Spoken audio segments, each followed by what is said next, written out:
Hello दोस्तों, स्वागत है एक बार फिर से आपका हमारे इस यूट्यूब चैनल पर, जिसमें आपको आज की जो वीडियो है आपको इतना बेहतरीन से सब कुछ समझ में आने वाला है कि आपका अगर सीजीएल का ठीक है, आपका इरादा है कि सीजीएल हमको क्रैक करना है, तो इसके पहले पूरी नोटिफिकेशन आपको अच्छे से पता होना चाहिए कि इसकी डिमांड क्या है, कितनी वैकेंसी है, क्या एज क्राइटेरिया होगा, सारी चीज़ें आप लोग को पूरी कंप्लीट इस वीडियो में मिलेगा। तो वीडियो को लास्ट तक बने रहिए, क्योंकि एसएससी ने नोटिफिकेशन अपना जब जारी कर दिया है तो इसको डिकोड करना हमारा काम है। तो चलिए हम बताते हैं सब कुछ आपको, इसका डिटेल देते हैं, तो आगे बढ़ते हैं। तो आपको सबको पता है कि जो आपका कंबाइंड ग्रेजुएट लेवल एग्जामिनेशन होगा 2023 का, ठीक है, 22 का हो चुका है, तो 2023 के लिए नोटिफिकेशन जारी कर दी गई है। अब अगर जो हम लोग बात करते हैं कि यहाँ पर कि एप्लीकेशन कब से शुरू होगा, तो date of submission of online application कब से होगा, 3 अप्रैल से शुरू हो जाएगा, यानी कि 3 से शुरू होगा और 3 मई तक जाएगा। पूरा 1 महीने का टाइम आपको दिया जा रहा है आपको ऑनलाइन एप्लीकेशन भरने के लिए, ठीक है। तो ये डेट आपको याद रखना है कि यहाँ से यहाँ तक आप इससे पहले ही देखिए 15 अप्रैल तक या 20 अप्रैल तक आप फॉर्म भर के फुर्सत ले लीजिए, क्योंकि बाद में झमेला करने की दिक्कत नहीं है। क्योंकि पेपर का क्या है कि ना, जैसे जब आप पेपर की तैयारी करने लग जाओगे फॉर्म भर के पहले, अब तो चिंता नहीं रहेगी बाद में। नहीं तो पता लगे आप कहो कि शाम बाद में करेंगे, तो अभी तो बहुत टाइम है, उस चक्कर में आपका सर्वर वीक हो जाए, किसी कारण से हो ना पाए तो दिक्कत होगी। तो ऐसा कुछ मत करिएगा। अब जो इसका टायर फर्स्ट का एग्जामिनेशन है कंप्यूटर बेस्ड, यानी कि सीबीटी आपका होगा, जो उसका टेंटेटिव जो शुरू उन्होंने बताया है वो जुलाई 2023 में बताया है। और जो पेपर सेकंड है टायर 2 है, इसका पेपर आपको पता है 2 भागों में होता है। एक टायर 2 जिसे हम प्री कहते हैं, प्री, इसके बाद फिर मेंस जो कि हम टायर सेकंड कहते हैं वो, ठीक है। तो ये बाद में आपको बता दिया जाएगा, जो कि अभी नोटिफिकेशन में नहीं बताया गया है। अब वैकेंसी की बात कर लेते हैं, वैकेंसी इसमें कितना है। तो अप्रॉक्स जो वैकेंसी बताई गई है इसमें 7500 बताई गई है। टेंटेटिव है, ये बढ़ भी सकती है, कोई वो नहीं है, ज़्यादा चांसेस बढ़ने के होते हैं, तो ये बढ़ सकती है, हो सकता है 8000 हो जाए, 10,000 हो जाए, कुछ भी निकाला जा सकता है। तो बस इतना है कि आप लोग इतना समझ के चलिए कि अभी जो है 7500 वैकेंसी इसकी दी गई है और आपको इसके लिए फाइट करना है। तो पिछली बार वैकेंसियाँ बहुत ज़्यादा थी 2022 की है, लेकिन 23 में इतनी कम आई है, तो कोई बात नहीं है, जितना भी है बस इसके लिए हमको फाइट करना है, लड़ना है, ठीक है। तो ये सारी चीज़ आपको ध्यान रखनी है। अब एज क्राइटेरिया की बात करें तो कुछ पोस्टों के लिए है एज क्राइटेरिया, जो जिसके लिए 18-27 साल दिया हुआ है, वो देख सकते हैं। अब 2/8/1996 से लेकर 1/8/2005 तक की डेट के अंतर्गत उनका डेट ऑफ बर्थ होना चाहिए। तो इसी तरह से यहाँ पर 20 साल से लेकर 30 साल के कुछ एज के लिए कुछ पोस्टें हैं। इसके बाद 18 से 30 साल के लिए कुछ पोस्टें हैं और 18 से 32 साल के लिए कुछ पोस्टें हैं। ये यूआर की बात हो रही है, जो यूआर है उनके लिए होती है, क्योंकि जो यूआर कैटेगरी से बाहर होते हैं, जैसे एससी है, एससी को रिलैक्सेशन की बात करें तो 5 साल का इनको रिलैक्सेशन मिलता है। वहीं ओबीसी की बात करें तो ओबीसी को यहाँ पर 3 साल के लिए मिलता है। और जो अनरिजर्व्ड में आपका पीडब्ल्यूबीडी है उनके लिए 10 साल के लिए। इस तरह से आप देख सकते हो आपको इनको मिलता रहता है एज रिलैक्सेशन, जो कि आप सब कुछ नोटिफिकेशन में देख के जान जाओगे, अगर जो आगे डिटेल से देखना है। अभी तो इतनी चीज़ें बता रहे हैं, आप समझ सकते हो, ठीक है। अब एप्लीकेशन फ़ी की बात करें कि मतलब आप जो फॉर्म भरते हैं उसका जो शुल्क लगेगा कितना लगेगा, तो ये 100 रुपये लगने वाले हैं। किसके लिए ये लगने वाला है, तो यूआर कैटेगरी के लिए लगने वाला है और ओबीसी के लिए ये लगने वाला है, ठीक है। तो इसको आपको याद रखना है कि ये क्या चीज़ें लग रही हैं। अब जो बात होती है शेड्यूल कास्ट के लिए या शेड्यूल ट्राइब के लिए या जो महिलाएँ हैं, ठीक है, उन सब के लिए इसका सारा कुल जो फीस है वो छूट है, एग्जम्प्टेड है। तो ये सारी चीज़ें उनको नहीं भरनी है। तो ये सारी चीज़ें आप याद रखना, ठीक है। सिर्फ ओबीसी और जनरल के लिए ये फीस दी हुई है, 100 रुपये आपको याद रखना, ठीक है। तो ये सारी चीज़ें आपको समझ में आई। अब जो सभी पोस्टें हैं, जैसे क्वालिफिकेशन की जब हम लोग बात करते हैं, तो जैसे आपके जो अलग अलग पोस्टें हैं तो उनके लिए कुछ अलग रिक्वायरमेंट मांगी जाती है, लेकिन जो मैक्सिमम फॉर्म सब लोग भरते हैं जिनकी तैयारी करते हैं, तो लगभग सभी पोस्टों के लिए, ठीक है, जो बाकी बचते हैं, ठीक है, जैसे कि आप AAO में, स्टैटिक ऑफिसर में, इन सब में नहीं जाना है, तो आपको क्या करना है, तो उसमें आपको ये पोस्टें जो हैं जो बची हुई हैं स्टैटिक ऑफिसर से होकर, तो उसमें आपका सिर्फ बैचलर डिग्री होनी चाहिए। यानी कि आप कहीं जो है, आप चाहे BA किए हुए हैं या आपका BSc है या आपका बीकॉम है, कुछ भी इसमें से है, ग्रेजुएशन है आपका, यहाँ तक बीटेक भी है किसी से, या जो है BCA है, ये सारी कुछ भी की हो डिग्री होनी चाहिए बस। देखिए अब इसमें होता है कि कुछ लोग पूछते हैं कि भाई अगर हम फाइनल ईयर में है तो क्या भर पाएंगे, तो सीधा लिखा हुआ है फाइनल ईयर के जो ग्रेजुएशन में बच्चे हैं वो भी भर सकते हैं। बस इतनी जरूरी बात कही गई है कि कट ऑफ जब रिलीज हो उस समय या उसके पहले ही आपका क्या हो जाना चाहिए, आपकी मार्कशीट बन जानी चाहिए, आप पास हुए होने चाहिए, ठीक है। तो ये सारी चीज़ें आपको कहा गया है इसमें करने के लिए। अब आगे बढ़ते हैं। तो जब देखिए आप हमने भर दिया, मान लो किसी तरह से कोई गलती होगी, तो आपको 2 दिन का समय दिया जाएगा। कब, 7 मई से लेकर आपका 8 मई, यानी कि 7 को 8 को 2 दिन दिया जाएगा और उस दिन विंडो खुलेगा कि आप अपने करेक्शन फॉर्म कर लीजिए, ठीक है। जब आप इसको फॉर्म को देखेंगे, सारे करेक्शन करने का सोचेंगे, तो अब जाके आप उस समय इसको पूरा करेक्ट कर पाएंगे, ठीक। और करेक्शन के साथ साथ आपको जैसे जिस आपने किया तो कमीशन के साथ साथ आपका जो करेक्शन होगा, यूनिफॉर्म करेक्शन चार्ज होगा, वो 200 रुपये होगा, तब जब आप सिर्फ पहली बार एक बार फर्स्ट टाइम जब इसमें करेक्शन करोगे। लेकिन दोबारा अगर कोई मान लो एक बार करेक्शन किए फिर से कोई गलती रह गई तो उसमें आपको दोबारा जब करोगे तो उसमें 500 रुपये आपका एक्स्ट्रा चार्ज लगेगा, ये आपको ध्यान रखना है। इसलिए पहले ही क्या करो, जब पहली बार फॉर्म भरो, अभी यानी कि 3 मई है, 3 मई से पहले आपका जो फॉर्म रहे उस फॉर्म को क्या करना है, आपको साइज़ बनना है कि आपको ये 200 रुपये 500 रुपये एक्स्ट्रा देने की ज़रूरत नहीं पड़े, ठीक है। ये सारी चीज़ें आपको याद रखना है, ठीक है। चलिए आगे बढ़ते हैं। अब मेन पार्ट यहाँ आता है, मेन क्या, ये स्कीम जो है हमारा टायर फर्स्ट का सबसे पहले देख लेते हैं। 2 टायर अभी हमने जस्ट बताया है आपको, कितने टायर होंगे, तो 2 होगा, ठीक है। तो 2 टायर होगा, एक पहला होगा और फिर दूसरा होगा, ठीक है। तो 2 टायर में से आपको पहला देख लेते हैं जो मिनी प्री है, जिसे हम कह देते हैं। तो पहले में आप सबको क्या करना होगा, इसमें 4 सब्जेक्टें आपकी होती हैं। एक कौन सा, जनरल इंटेलिजेंस एंड रीजनिंग होगा, फिर जनरल दूसरा अवेयरनेस होगा, और तीसरा आपका क्वांटिटेटिव एप्टीट्यूड होगा, चौथा इंग्लिश कॉम्प्रहेंशन होगा, ठीक है। अब रीजनिंग की बात करें तो रीजनिंग 25 क्वेश्चन होगा, जो कि 2 मार्क्स का एक क्वेश्चन होता है, तो वो 50 नंबर के होंगे।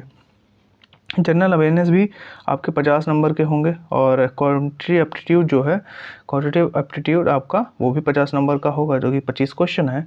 और इंग्लिश भी जो है आपका 25 नंबर और 50 नंबर का 25 क्वेश्चन के होंगे। टोटल इसके लिए समय मिलेगा 60 मिनट, यानी कि 1 घंटा मिलेगा। आपको ये याद रखना है, बहुत कम समय होता है, तो उसी हिसाब से आपको प्रैक्टिस आपको करनी पड़ेगी, ठीक है। और जो कुछ लोग होते हैं स्पेशल वाले, वो उनको 1 घंटा 20 मिनट मिल जाता है, ठीक है।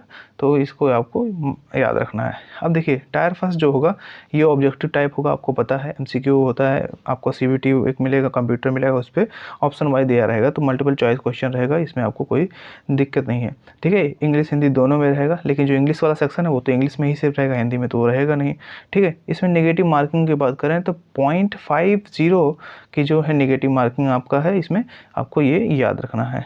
तो ये तो रहा फर्स्ट का। अब बात कर लेते हैं हम कि हमारा जो स्कीम है सेकंड का, यानी जिसे हम मेंस कहते हैं, ठीक है।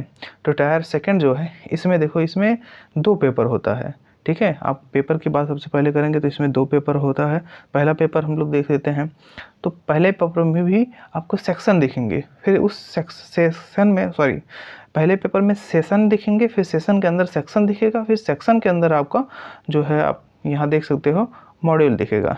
तो पेपर है, तो पेपर में हम लोग देखेंगे क्या, पहला पेपर, ठीक, फिर दूसरा पेपर, यहाँ आप देखोगे दूसरा पेपर, यहाँ पर तीसरा पेपर। अब देखो हम लोग यहाँ दूसरे तीसरे पेपर की बात ही नहीं कर रहे हैं, काट देते हैं। तो दूसरे पेपर और तीसरा पेपर उन बच्चों को भरना है जो कि आपका स्टैटिस्टिक और जनरल स्टडी, यानी कि जो फाइनेंस और इकोनॉमिक्स वाले बच्चे हैं, जो अलग पोस्ट के लिए जाते हैं, जो कॉमन पोस्टें हैं उनको छोड़ के जो अलग है, तो इन दोनों की तो बात नहीं करनी हम लोगों को, तो इसको छोड़ देते हैं, क्योंकि जिसको इस पे जाना होगा, कुछ बच्चे होते हैं वो तो जान जाएंगे अपना इन सब में, ठीक है।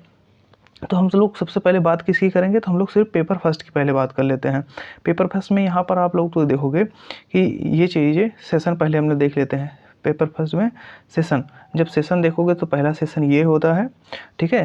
तो इसके बाद यहाँ पर दूसरा सेशन देखोगे, 2 सेशन आपको दिखाई पड़ रहे होंगे। अब पहले सेशन में क्या करेंगे, पहले सेशन में सेक्शन होता है, तो सेक्शन यहाँ आप देखोगे तो पहला सेक्शन, ठीक है। अब इसके बाद ये दूसरा सेक्शन, और फिर इसके बाद यहाँ आप देखोगे तीसरा सेक्शन, ठीक है। ये तीसरा सेक्शन आपको मिलेगा, ये किस सेक्शन में है, ये आपका सेशन फर्स्ट की बात हो रही है। सेशन फर्स्ट में 3 सेक्शन आपको दिखेंगे, सेशन फर्स्ट में 3 सेक्शन दिखेंगे। अब सेशन जो सेकंड है उसमें आपको सिर्फ सेक्शन थर्ड आपका जो है इसमें दिखाई पड़ेगा, उस सेक्शन में सिर्फ आपको, ठीक है। ये सारी चीज़ें आपको याद रखना है। डाटा एंट्री वाला आपको ऑप्शन इसमें दिखाई पड़ता है, ठीक। चलिए आगे यहाँ देखते हैं हम लोग। ये यहाँ पर आप देखेंगे, यहाँ पर देखिए, तो सेक्शन जो हमारा फर्स्ट है उसमें आपका ये देखिए, आप यहाँ पर मैथमेटिकल एबिलिटी और रीजनिंग आपका यहाँ पर पूछा जाता है। तो जो सेक्शन फर्स्ट है, पेपर आपको जो देना है, सीधी बात सबकी मिला जुला के एक बात कि सेशन जो आपका फर्स्ट होगा उसमें 2 मॉड्यूल होंगे। सेशन फर्स्ट के 2 मॉड्यूल कौन, मैथ और रीजनिंग, दोनों के जो है नंबर ऑफ क्वेश्चन 30-30 होंगे, जो कि 60 क्वेश्चन हो गए।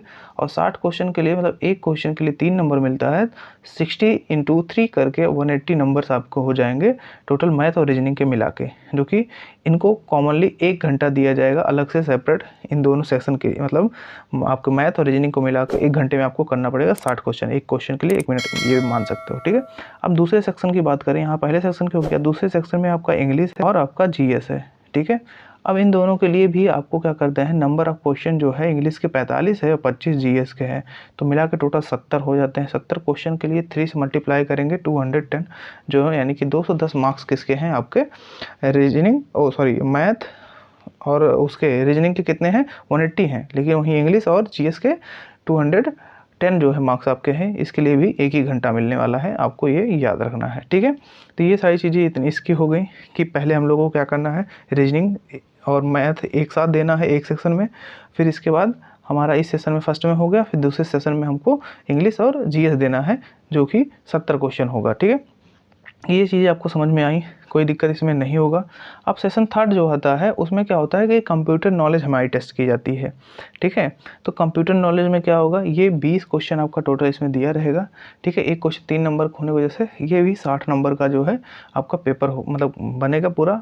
कौन सा आपका कंप्यूटर नॉलेज, इसके लिए आपको कितना समय मिलेगा, 20 क्वेश्चन के लिए आपको सिर्फ 15 मिनट मिलेगा, ये आपको याद रखना है।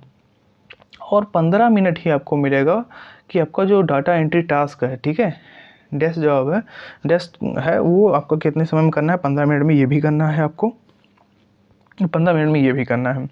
तो सेशन थर्ड में आपका दूसरा मॉडल, सेशन थर्ड का ये पहला मॉड्यूल था जिसमें कंप्यूटर नॉलेज चेक करनी है, और दूसरा में data entry speed test module है ये, ठीक है। इसमें 15 जो आपके मिनट है उसमें आपको इस जो टाइपिंग स्पीड है वो दिखानी है, अपनी टाइपिंग करके दिखाना है। तो ये सारी चीज़ें आपको पता चल गई हैं। अब फाइनली एक समराइज़ हम लोग कर लेते हैं। समराइज़ करें तो सेशन फर्स्ट में आपको क्या देना है, मैथ आपको देनी है पेपर और रीजनिंग देना है, ठीक है। इन दोनों के लिए हमने क्या होता है 60 क्वेश्चन है, 180 जो है मार्क्स इसके लिए आपको दिए जाएंगे, ठीक है। दूसरे सेशन में बात कर लेते हैं। दूसरे सेशन में इंग्लिश आपका पूछा जाएगा और जनरल अवेयरनेस पूछा जाएगा। इसके लिए आपको 70 मार्क्स दिए हैं, 70 × 3 करेंगे तो 210 मार्क्स इसके लिए आपको मिलने वाले हैं, ये आपको पता है। अब सेशन थर्ड की बात करें जो कि पेपर आपको देना है, यही सेक्शन थर्ड की बात करें तो यहाँ पर कंप्यूटर नॉलेज आप देख सकते हो, कंप्यूटर नॉलेज और डाटा एंट्री, ठीक है।